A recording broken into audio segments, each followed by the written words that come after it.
preamble without it. Yeah. In fact, we usually just start with like a brief introduction about what Tech for Palestine is. Do you want to do that, Paul, while I'm trying to figure out how to share these slides? Sure. So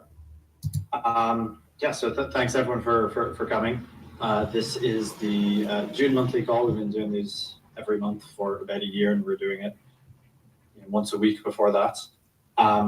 So Tech for Palestine predominantly at the moment is an incubator. So I'm gonna have to mute that. Is primarily an there we go. Okay, thank you. It's primarily an incubator for pro-Palestinian advocacy. What that means is that we help people start organizations, whether it's groups of people, nonprofits, startups, etc., to advocate for Palestinian liberation. We support them in their very earliest stages through volunteering, marketing, connections to the ecosystem, grants, mentorship, and volunteers. So a lot of different resources that help people go from I have an idea or I've started this thing into hopefully a stage where they have users, and then they're sort of like in a stage where they're actually going with it, have things built, etc. We also do things like content and supporting other people doing work around advocacy in the tech industry, but the incubator is the primary thing that we do.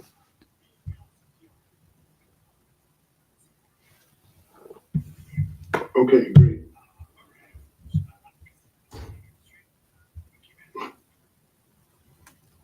And the speakers today are what you just heard from Paul, who's the founder of T4P. I run the engineering group and work with the incubator as well. We have Afzal, who heads our marketing effort, Azza, who handles volunteering, Mohammed, who runs the incubator, and we're going to have an incubator spotlight a few of the projects that we have in the incubator that we're going to talk about.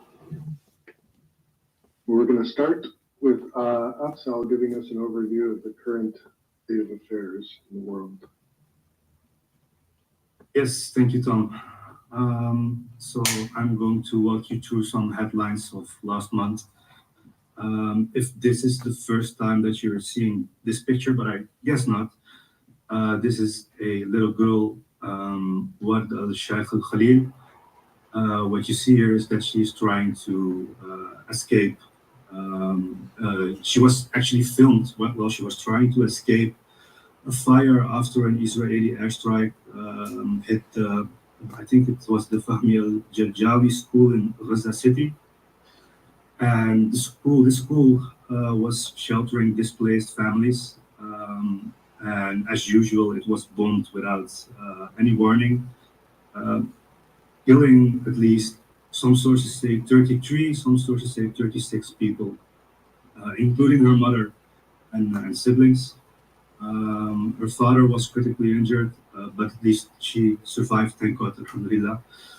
And obviously Israel claimed the school housed a Hamas command center, but presented, as usual, no evidence and no verification.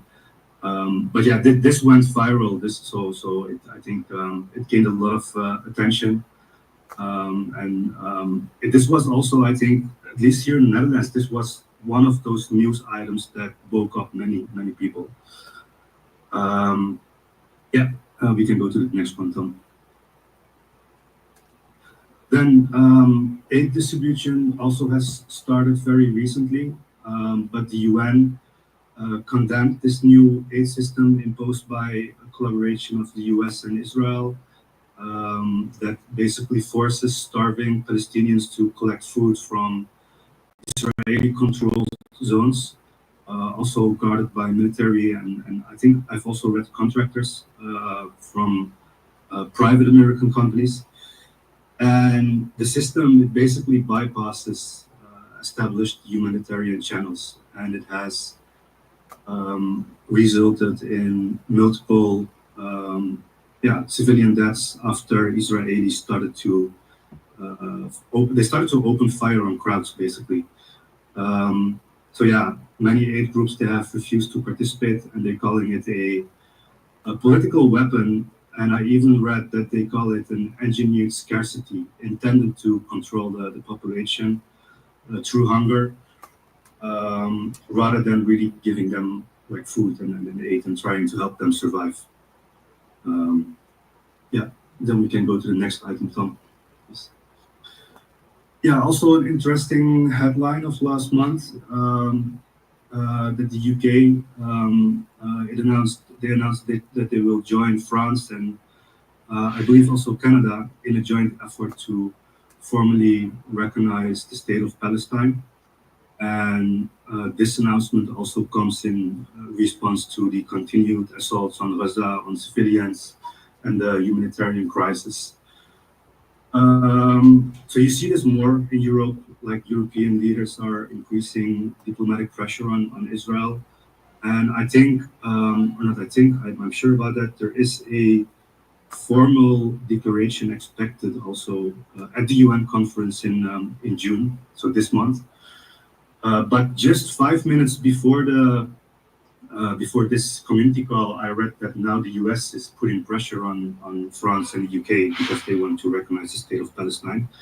I just read one source, but of course it's not surprising, and it's interesting to see how that will go. Next slide, please. Thanks.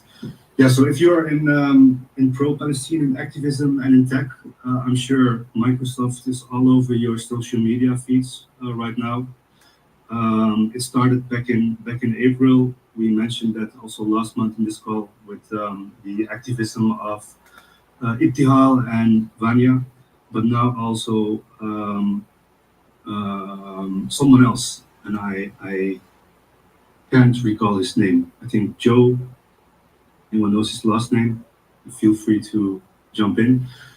But he also started to demonstrate at a AI event. He interrupted. Joe Lopez was his name.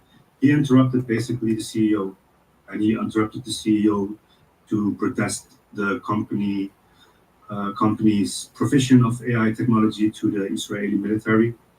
And it's already known that that Microsoft is complicit in genocide. They admit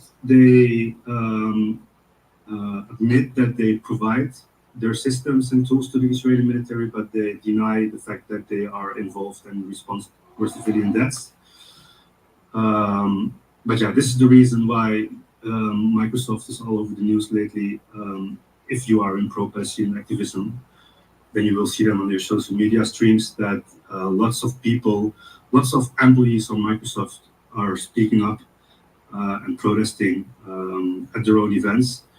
And there was also another headline with regards to Microsoft, and that is that they appeared that they blocked specific words, or not words, they blocked emails within the company that contain the words like Palestine, Gaza, genocide, and of course this sparked backlash from employees as well, and also from digital rights organizations.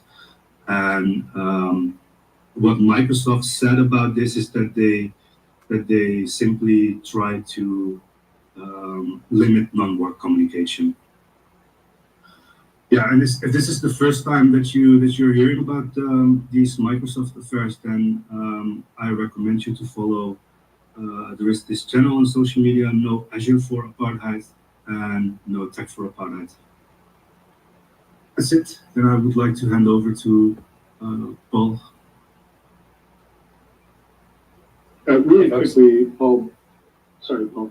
I forgot a little bit in the intro. I just want to make sure that everybody knows that this call is being recorded and streamed across social media. Slides will be shared after the call. Feel free to ask questions anytime throughout in the chat. And that's it. Okay, sorry. Off to you, Paul. All good. Yeah, we love questions. Ask questions.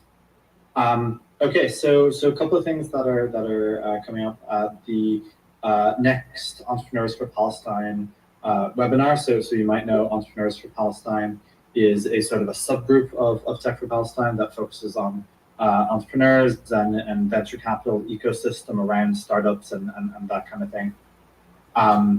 So the next E4P webinar is called Power in Your Pocket, Ethical Choices, Real Change. So it's about boycotting. And we are going to have a couple of guests. You are probably familiar with Boycat. So the founder of Boycat, Adil Abu Talha, is going to be speaking with us. Alex Scriven, who is the founder of Boon Digital Solutions, which is a digital studio that is working to help people move off, to help companies move off boycotted tech in particular.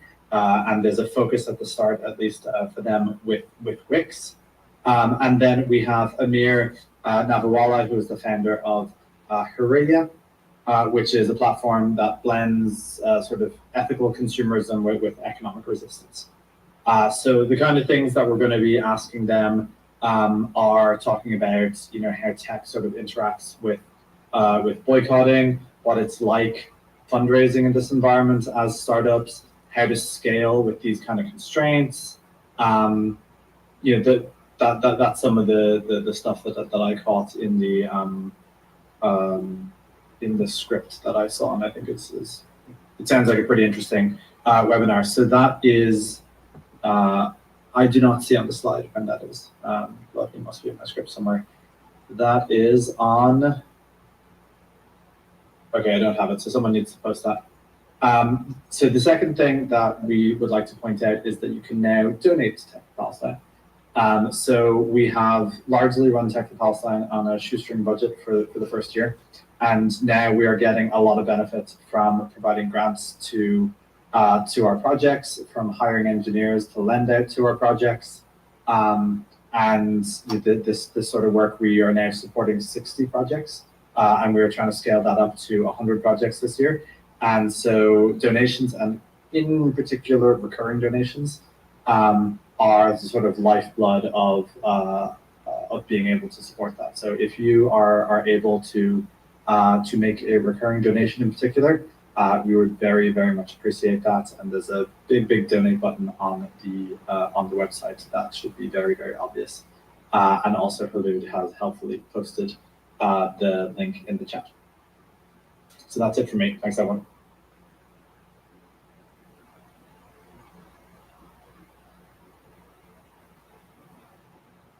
Yeah, I believe next up is me. All right. Thank you. Thanks, Paul, and thanks everyone for joining us. It's an honor to be here with all of you. So today I want to talk a little bit about why volunteer with Tech for Palestine, and how it works when you do volunteer, and then we'll get into some of our current open needs now. So why volunteer with Tech for Palestine? If you haven't already, or you're thinking about how to get involved, I definitely encourage you to. If you have the time and the energy and are passionate, it's a great way to amplify, use your skills to help amplify Palestinian voices and create impact.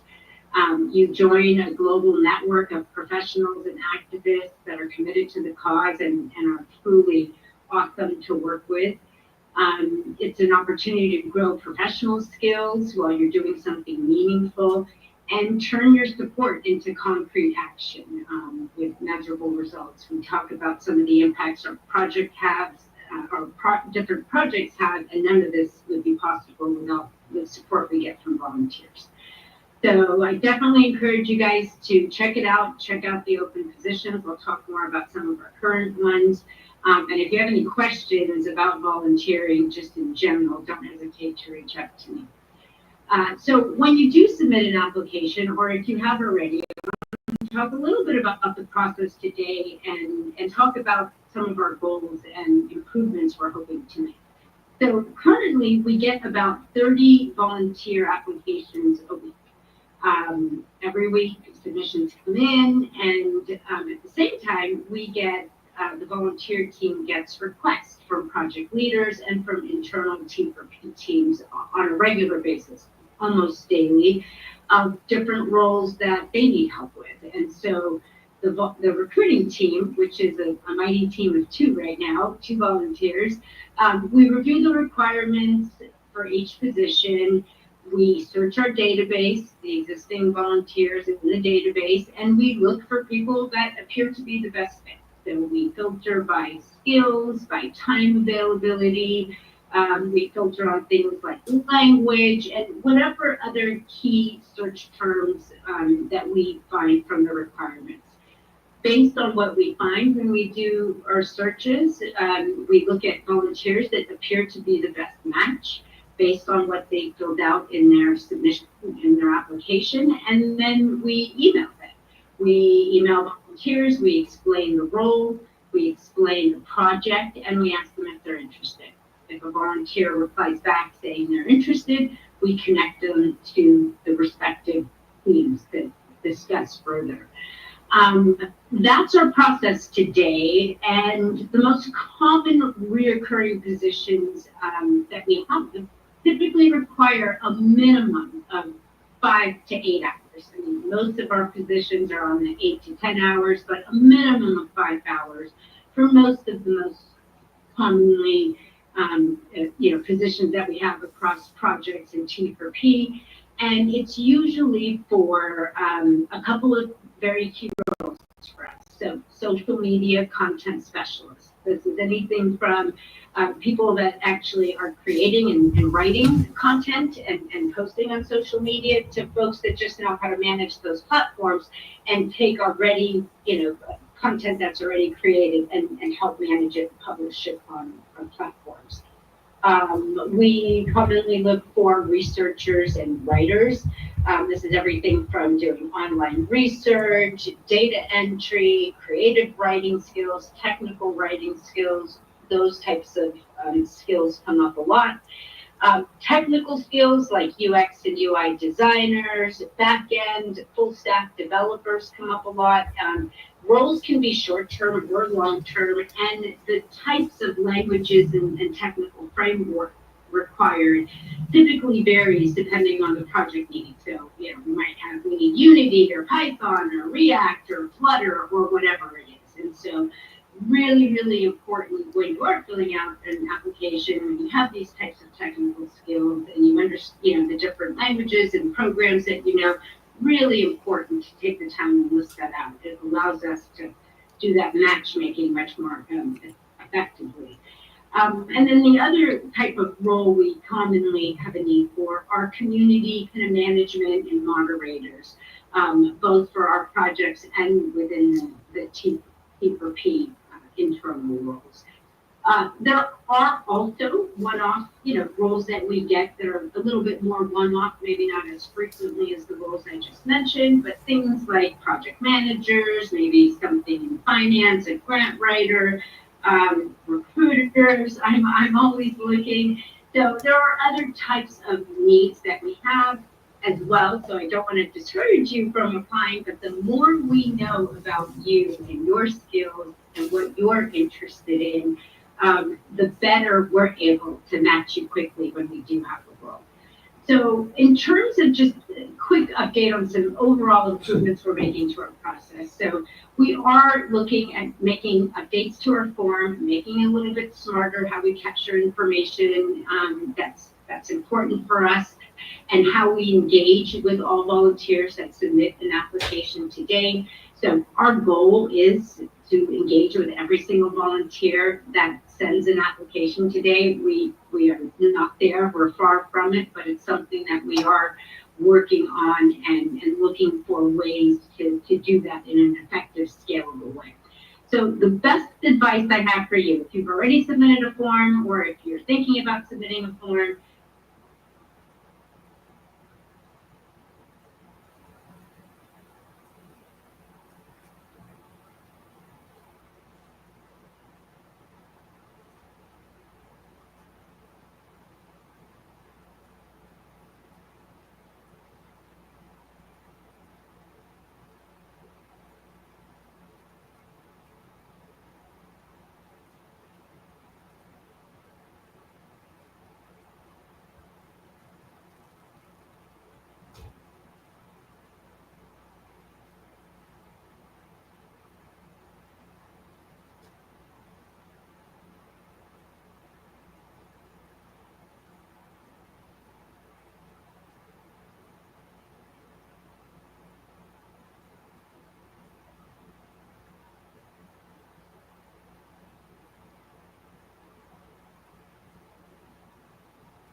Jaywalk. So Jaywalk needs an experienced Flutter app developer. This is someone, we're looking for someone with experience to really help us build and maintain the app on a long-term basis, and someone that has about 10 hours a week to commit. Chat is looking for a senior DevOps system IT administrator person. They're looking for someone that's savvy DevOps who can come up to speed very quickly on their tech stack and the way things currently work, and help them scale and enable the team further. This is also someone that is committed for the long term, has a minimum of 5 hours a week, ideally up to 8 hours weekly. The tech for Palestine marketing team, so Afzal is looking to expand his team. We're looking for a social media assistant there, someone to help us publish content that's already been created, videos, images, text, different types of content across different social media channels. Also a long-term role, and looking for someone with as little as 5 hours, ideally up to 10 a week, and someone that has the ability to join weekly team meetings as well. The marketing team is also looking for research and writers, and someone who's passionate about writing. The job will include things like blogging about our projects, doing investigative and research work, looking at articles. Also a long-term position, and ideally someone that has a minimum of 5 hours a week to commit.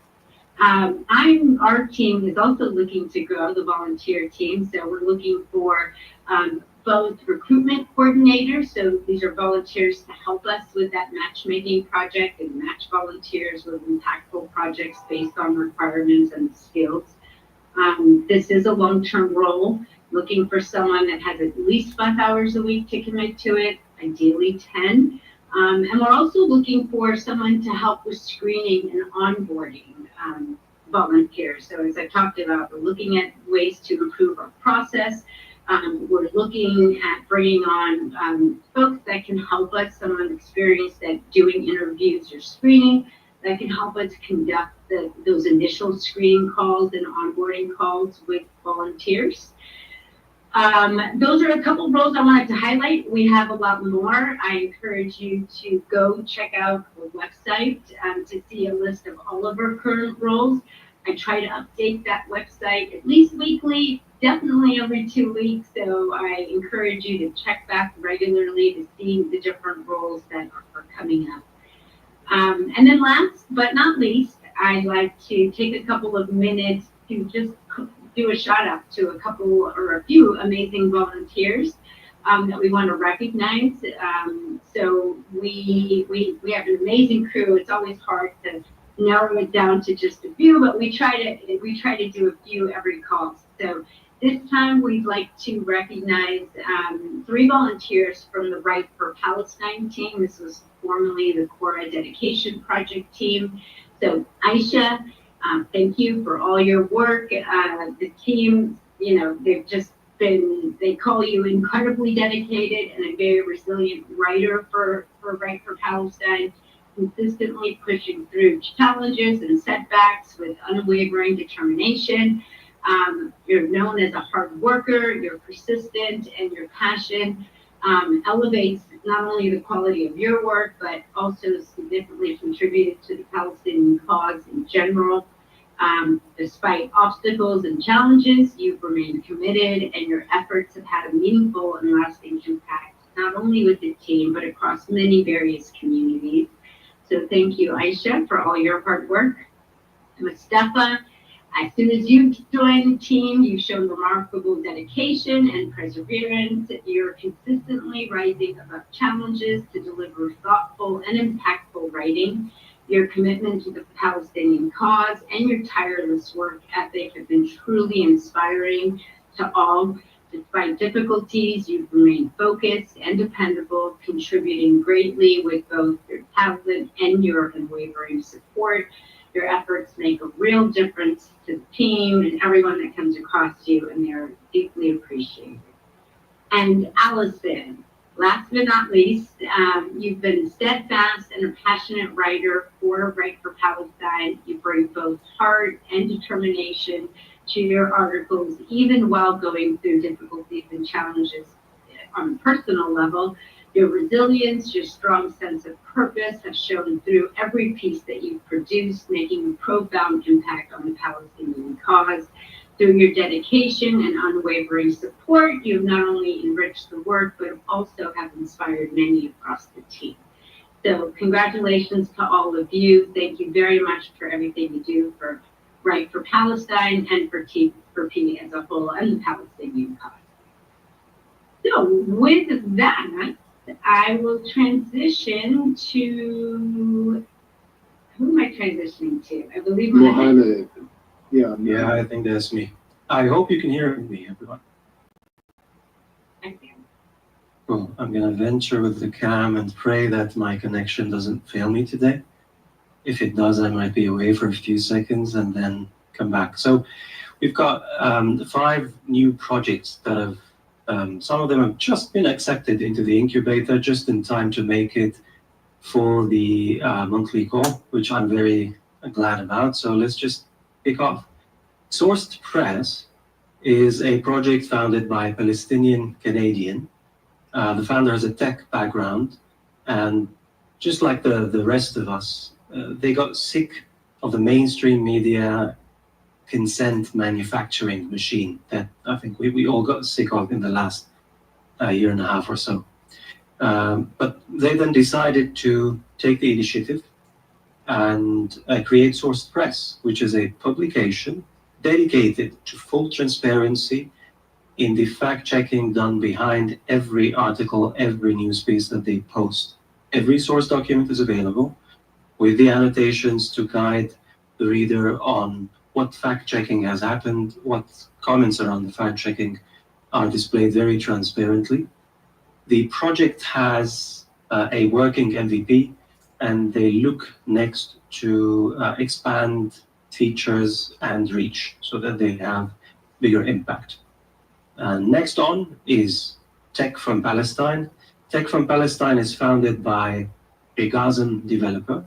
This is a non-profit initiative that trains tech talent in Gaza and connects them with companies. It empowers developers with industry skills. It fosters opportunities despite all the challenges that we see in Gaza. And the team that they have already consists of engineers, mentors, professionals from various industries, and they are all dedicated to the training and upskilling of talents in Gaza. Now, this is like, we have had multiple projects that contribute to this category of helping Palestinians or helping Gazans in specific leverage technology to improve their lives. And every time I come across such a project, I think about how this technology that is being used against the Palestinians is the portal that allows them to also improve their lives, which shows you that just like it's being used by big tech for evil, it can be used for improving people's lives, which is really what Tech for Palestine is really about. Okay. You're a group of very good listeners, so I'm starting to suspect my connection. So thumbs up or messages would be very helpful for me to know that you still can hear me. Awesome, thanks a lot. Next on is Zaki or Zaki, whichever way you pronounce it. This is something I really like about this project, is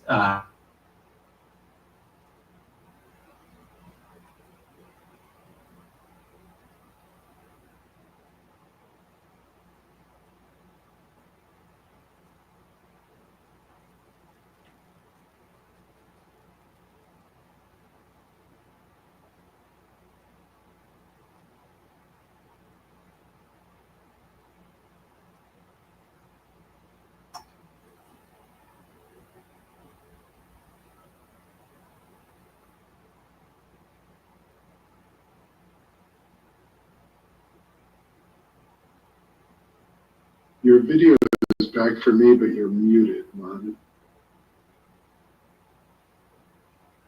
And now your video has frozen again.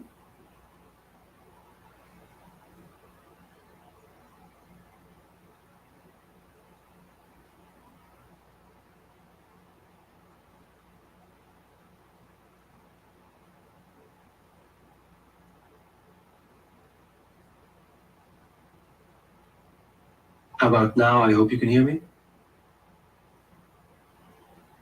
Yes. Awesome. I think I've jinxed it. Apologies again. Discord is heavily restricted where I am, so I struggle in connecting to it. So I'll make it quick. And now I've spared you, I think, my excessive body language as well. So where did you lose me? I hope you heard a bit about the Zaki project and why it's such a smart name in my view.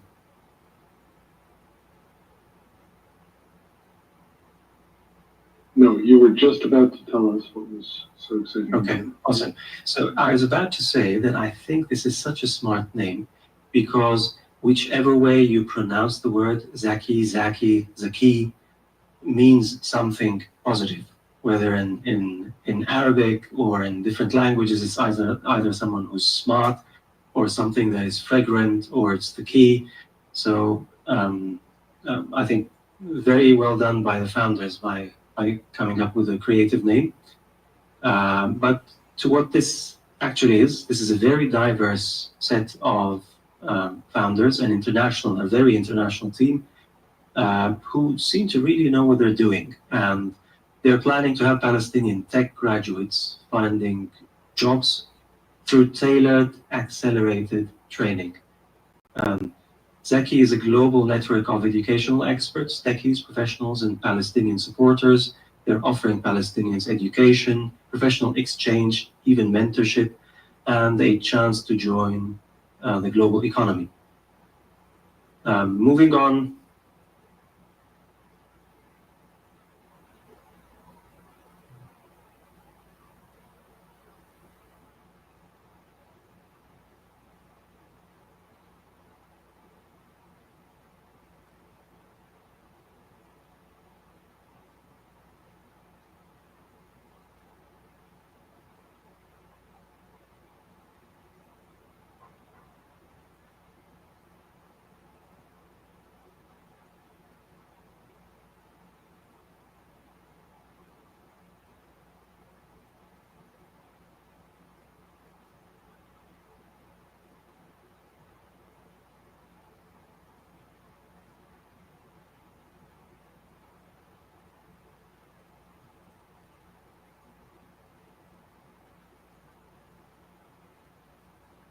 Okay, Mohammed, if you can hear me, we cannot hear you anymore. All the censorship.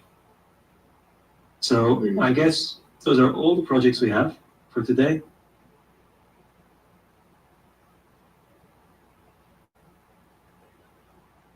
And if you can't hear me, I guess I'm handing over to the next speaker.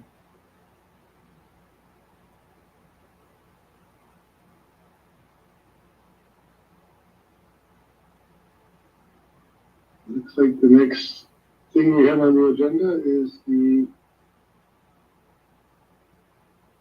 Discord feature. Is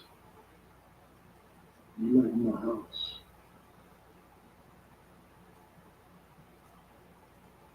Oh, yes. Welcome, Nima. Oops. There's back. Hey guys, can you hear me? Yes. I wonder, is it worth Muhammad going back to finish off before you cut out the talk about social? I can give a brief overview about that. So, social is a new, brand new, very early stage idea to create a new social media platform that people actually will enjoy engaging in.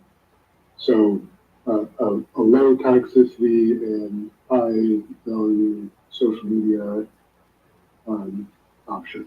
So, just literally brought them on board yesterday. So still a lot to learn about what they're going to build.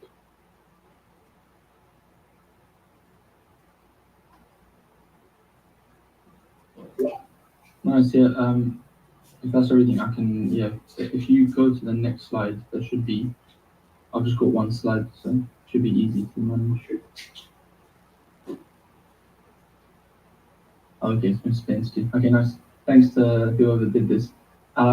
Yeah, so just for those that don't know much about News Code, we are a news platform which aggregates and brings together all of the outlets around the world covering a story, obviously particularly on the Gaza genocide, and we try to show in real time the differences in coverage and also give you the key points in a transparent way. So as we're concerned, gone are the days of just reading the BBC and kind of not realizing what they've hidden or not realizing all of the different manipulative techniques they've used. You will now instantly see on our app the differences in coverage in real time, as well as headline analysis and stuff like that.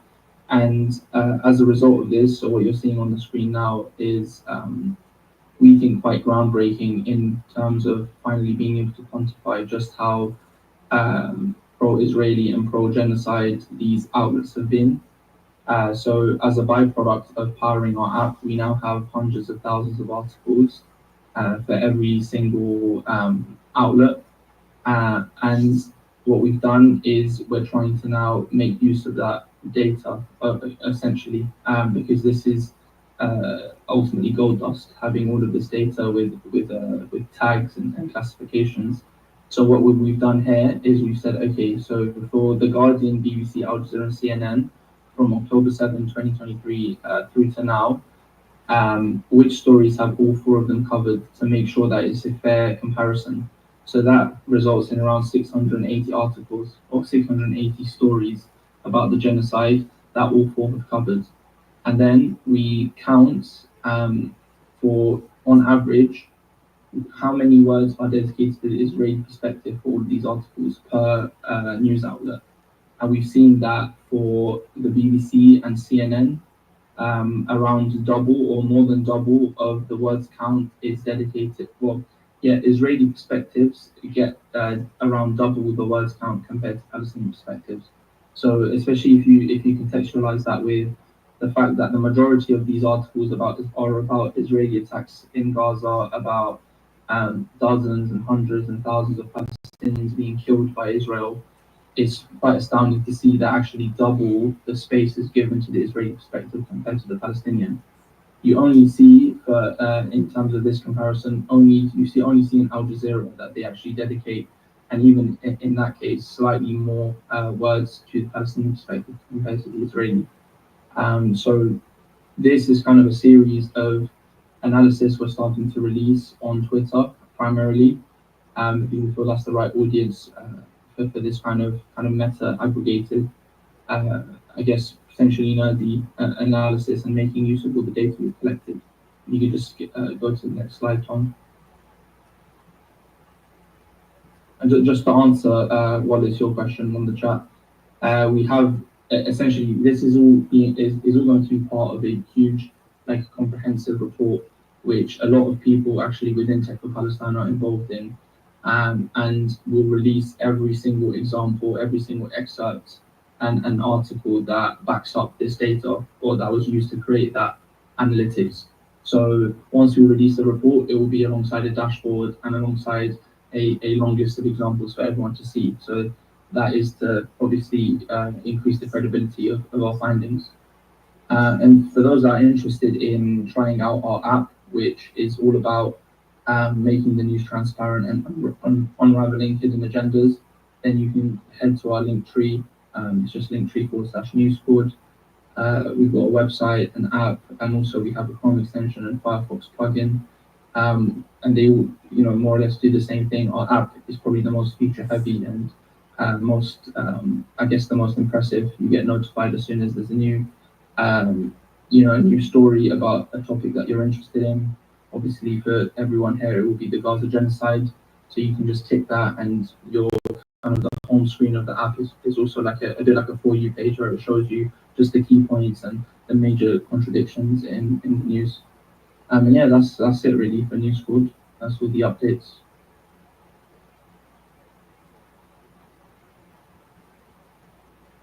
Okay.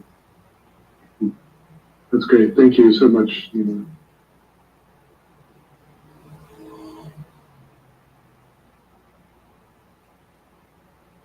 Next up, we have Palchat. Tarek in the house. I saw him in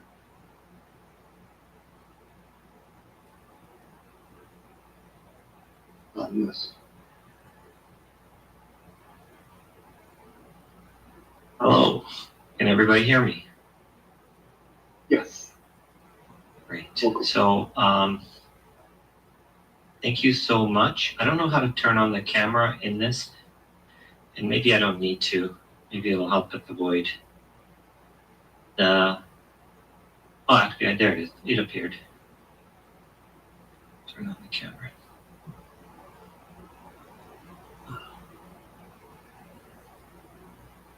Hello, everyone. So my name is Tariq. I've been enthralled to hear about the other projects. I think NewsCourt is a fantastic project. I think Palchat is one that at the heart of it really deals with the same problem.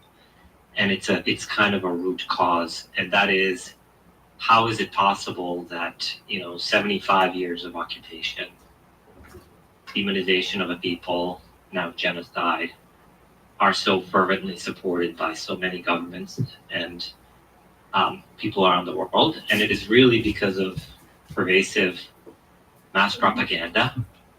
And it's premises that are, contrived, that fall apart under scrutiny. And so it depends on having no pushback. It depends on having no, challenge. And it is called Hasbara, and obviously with News Corps, you can see every single quote unquote established media is biased towards one one viewpoint, and the ordinary person does not see the other actually more truthful viewpoint. And so Palchat is trying to essentially take the torch and do the same mission, but in a different area, and that area is, AI chatbot, and it is it is like ChatGPT, but it omits that layer of Hasbara in everything that you're doing. And it is also a safe space so that everyone can go and ask questions that are maybe hard to ask in the climate that we're in. So palchat.net is the URL. I just want to highlight, before I continue, I just want to highlight that we do have a new UI, and that has been a tremendous effort by some of our newer volunteers, led by a front-end engineer named Ahlam. I think she's in the audience, and a couple of others, a product manager named Ramdanu, and a UX designer named Sitham. And they are we've been very, very, very lucky to have tremendous volunteers who have really done a fantastic job over a long time. And so this team of, who built the new web UI is just the latest to kind of grab the torch. Can I go to the next slide? It's a bit of a detour, but so here, and you can see, if we said before, Hasbara requires no pushback to survive. This is really continuing in and this is the example here on the right is ChatGPT, but it's really basically all of the platforms out there. So you can see these. This is the Hasbara playbook, and these are essentially Israeli talking points. In fact, they say, well, there's evidence. It would be indefensible to say no, but it's actually complicated, and there's a debate going on. There are differing perspectives, and then we're also going to say Israel denies it. They dispute it. And on the left, you have Palchat's answer, which really says, yes, it is genocide, and it is based on how genocide is defined and the evidence that we're seeing on the ground. And it really says, hey, it really looks like there is, intent, because the things that we are seeing are not consistent with other things, maybe rescuing hostages, but really an intent to destroy a people. And so, next slide, please.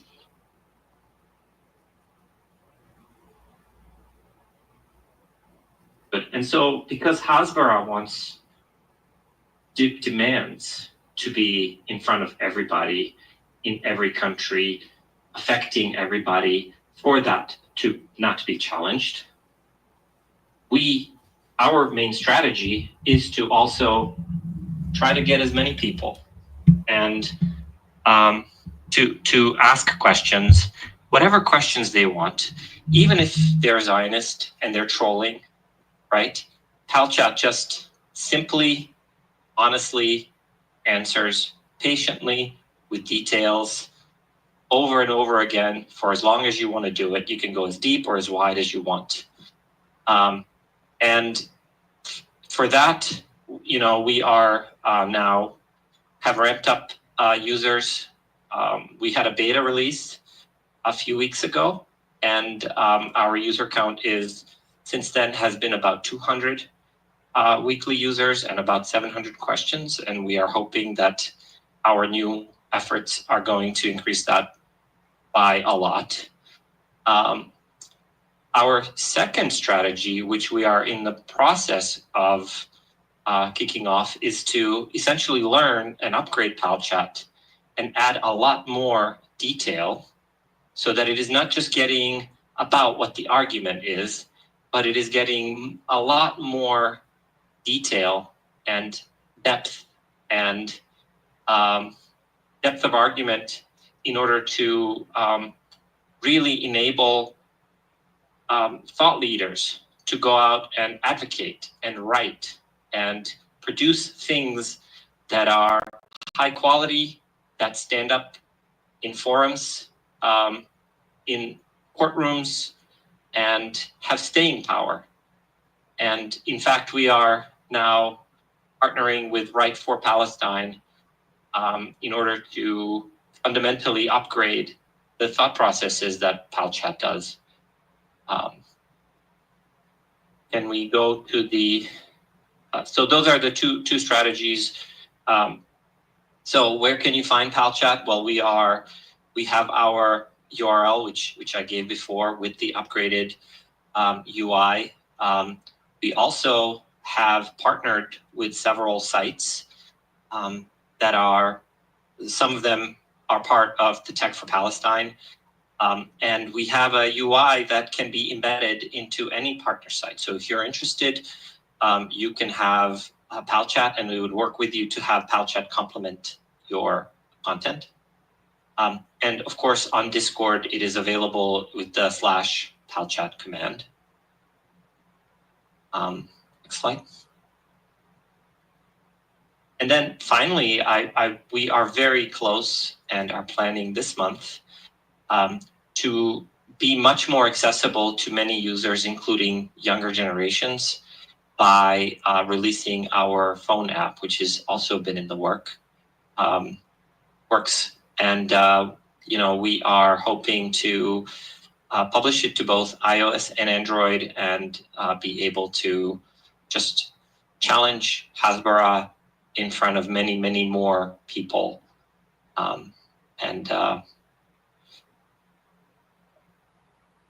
help stop the genocide and help free Palestine for the long run.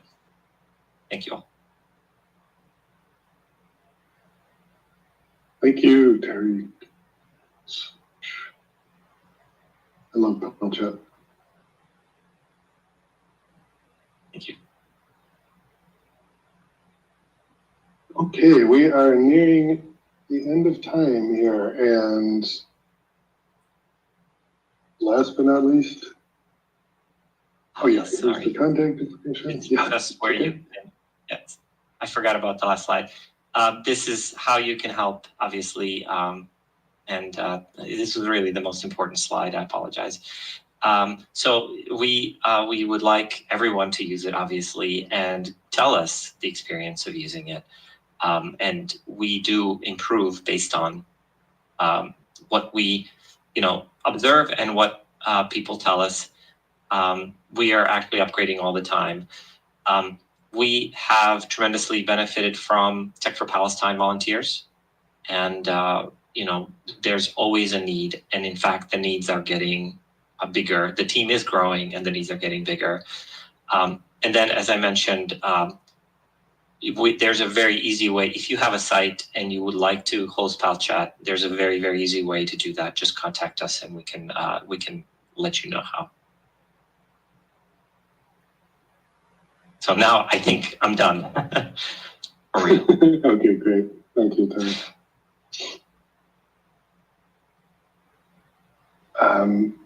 Do we have Israeli tech alternatives today?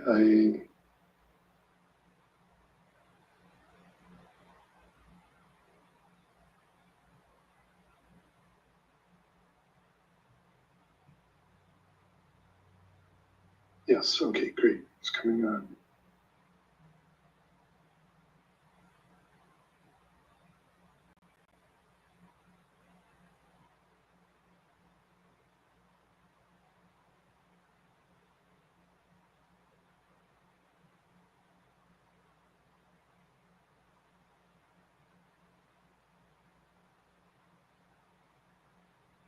Are you able to hear Samara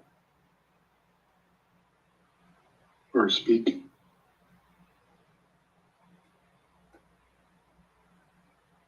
We are not hearing you.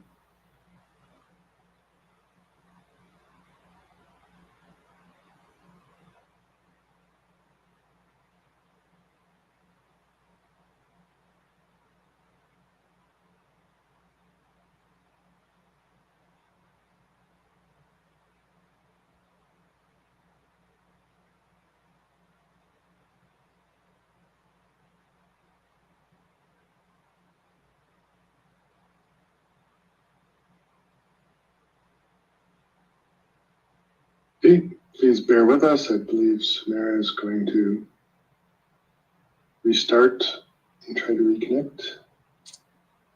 Are you guys able to hear me now? Hi, yes, hear you now. Thank you.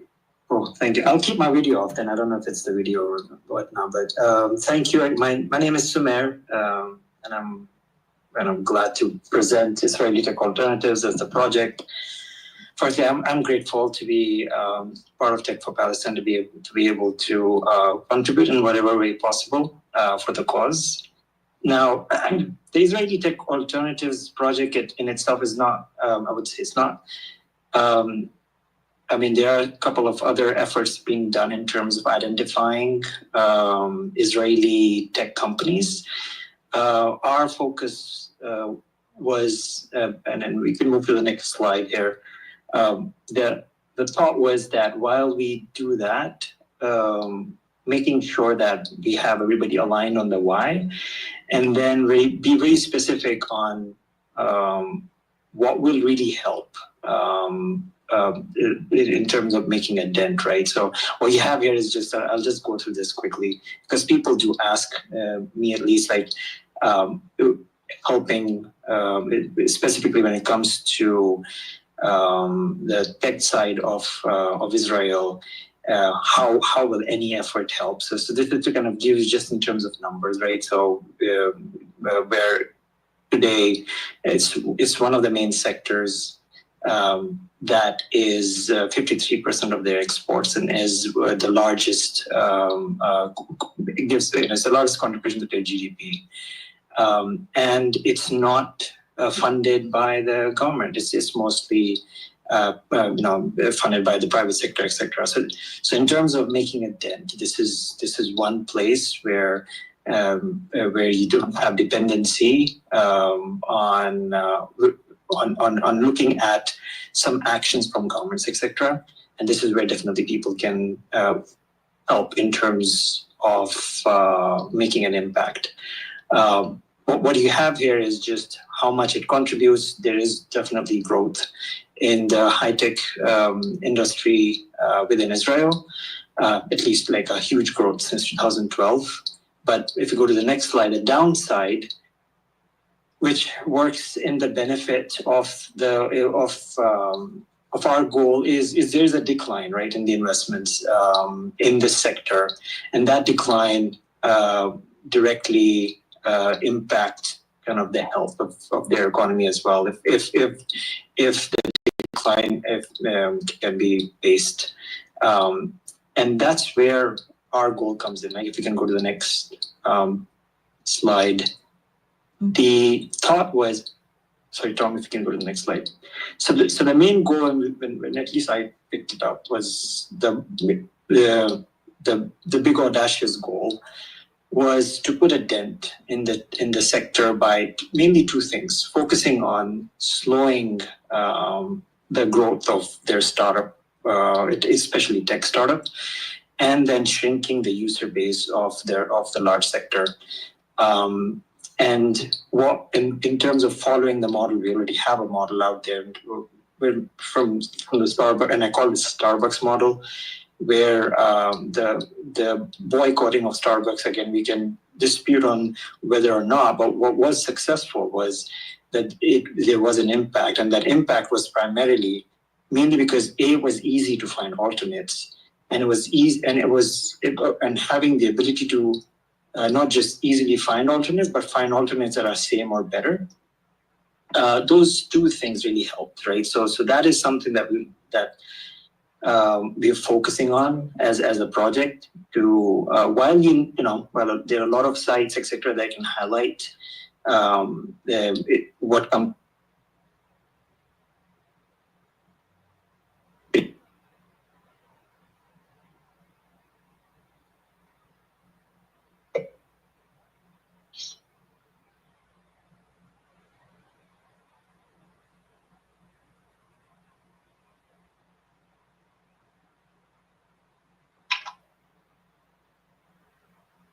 Are you still there, Somer?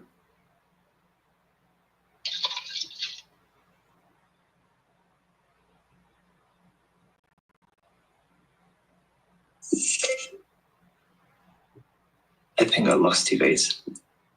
Okay, I think you're back now.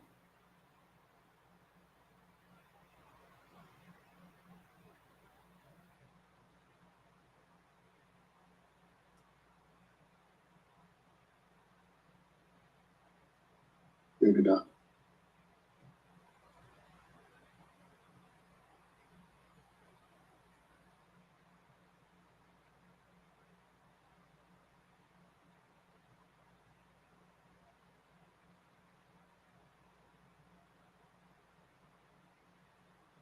Technology gods are not with us today.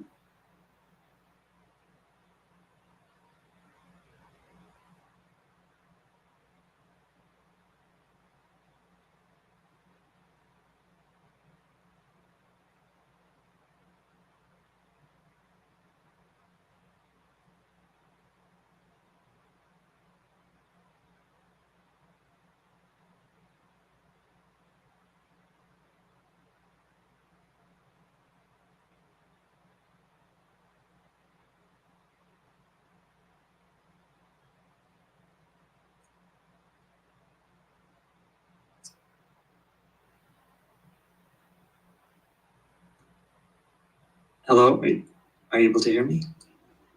Yes. Okay, cool. It's somehow, sorry about that. I have to kind of, anyways, so where do you guys lose me? You were just about to tell us what the factors that led to the success of the Starbucks boycotts had highlighted. Yeah, so while there is dispute in terms of whether or not the success was in primarily two things. One is it was easy to find an alternate, and it was easy, and the quality of the alternate was same or better. Those are two, in my opinion, were the main aspects which helped. And there's, of course, there was this drive where, again, there was a drive in pushing away from Starbucks itself, which I think the drive is there. But when it comes to like large tech, or in fact technology companies, Israeli technology companies itself, is the ability to find an alternate which would be same or similar, and making that decision easy. So that's the focus of at least our website. It's close to being done, but that's the focus of our website. If you go to the next slide. So what we have right now is two main things. So firstly is, by far now we have like almost all these Israeli tech companies listed. We've kind of scraped from multiple sources. We have enough details of the companies itself, where you can see their locations, investors, or to see alternates. And we also have a quick and easy way to the company by category. You can just search a category and you can see alternates. For example, if you say health, so you'll be able to see health tech as an example. You'll be able to see companies that are non-Israeli. There could be an alternate to a software in that section. Or you could just write the name of an Israeli company, like example Wix, and then it will list out the alternates that we have available for Wix.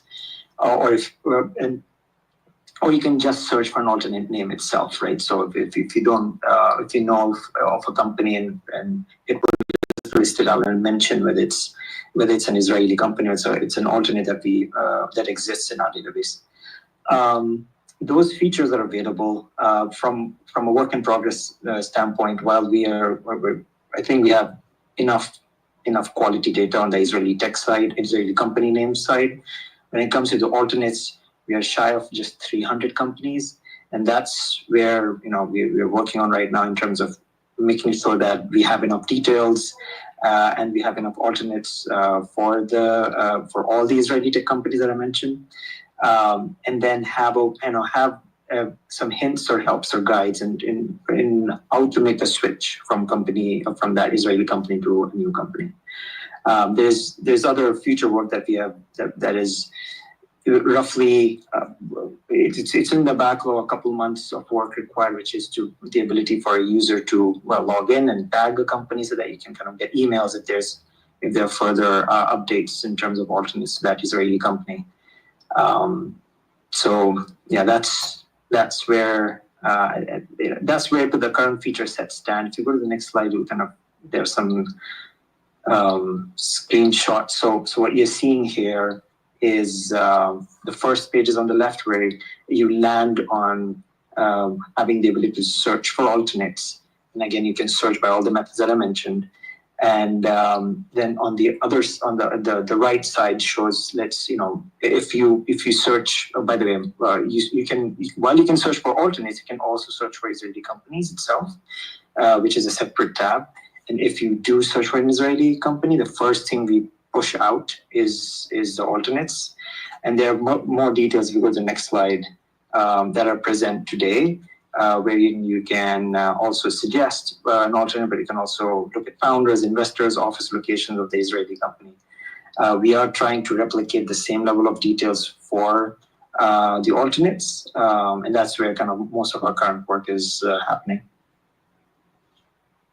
The next slide. Cool.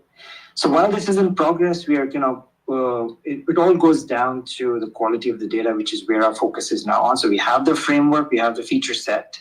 It's more now on enabling the right data so that become useful with respect to what it was made for. So what you guys can do is definitely check our site out. And I've at least started doing this, that whenever I'm making a decision of a high tech of a software company, just seeing if it's there listed as an Israeli company. That is a minimal that can be done. Then checking alternates that I mentioned, suggesting alternates, and providing any feedback. Those are three things that will really help in taking us forward. That was all that I have. I did not check the comments section. Hold on.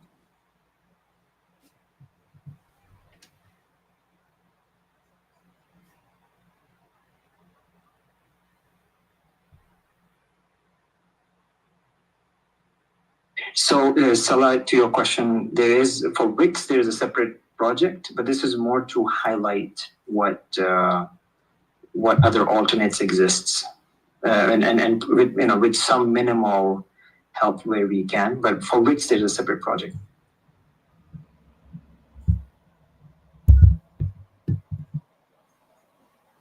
Okay, thank you, Samir. I believe that, yeah, we have reached the end, and sorry that we ran a little late. We had some technical difficulties today, of course. But do follow us on our social medias. We have accounts, obviously, on X and YouTube and Blue Sky and Instagram and Mastodon and all of them. You can go to techforpalestine.org/get-involved, get-involved, to find links to the volunteer form, to submit a project application if you'd like to join the incubator. Here are, oh yeah, and also LinkedIn. And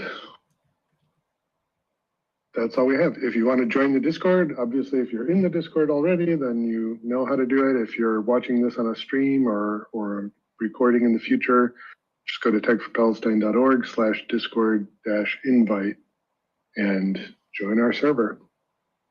Thanks, everyone.